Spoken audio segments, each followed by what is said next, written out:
This is Spine, a new single-player action game that looks to take every iconic gunfight from every action movie going and blend them into one cyberpunk-fueled adventure. Is Spine something to get excited about, or is it landing with a wet thud? After playing it at Summer Game Fest, I have some thoughts. This is our Spine hands-on preview.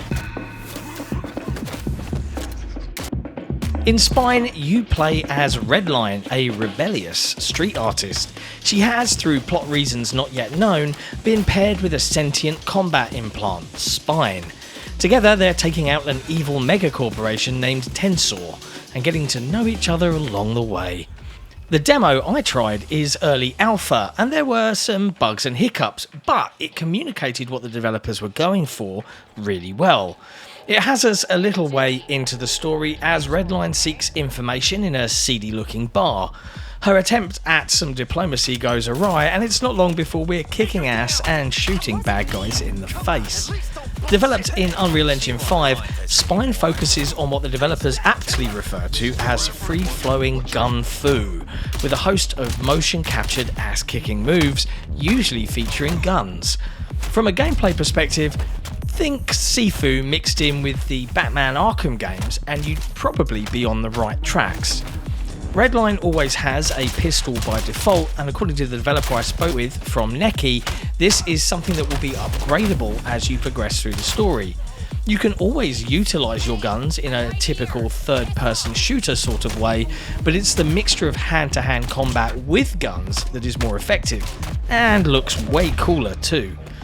The demo takes us through multiple fights against a variety of no-named foes, and every time I felt the game was in danger of perhaps becoming a tad repetitive, it did something to surprise me. One standout moment was a smart riff on John Wick, where the camera went to a more bird's-eye view and I received a shotgun, emulating the incendiary shotgun house scene from John Wick 4. While ammo on these larger weapons is finite, disarming opponents and stealing their guns looked and felt awesome. It was a nice homage to a great cinematic set piece. The final stage of the demo had me facing off against Eda Cop, another bad guy who also had a version of the cybernetic spine installed. As I understand it, she'd become far more in tune with the device, which allowed her to dodge any of my standard gunfire and on occasion turn invisible entirely.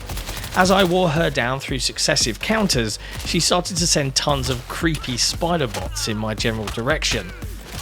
Being an alpha, things weren't perfect, and there is a lot of work to do between now and release to get the game into a super polished state. That being said, I came away impressed with how Spine felt to play, and I absolutely look forward to seeing more at some point in 2026. Spine is being developed and published by Neki and is coming in 2026 to Xbox Series X and S, PlayStation 5, PC and Nintendo Switch 2. Thanks for watching. If you enjoyed this early look at Spine, be sure to hit like, hit subscribe, and why not ring that notification bell so that we can let you know when we've got some more content for you. We'll see you next time.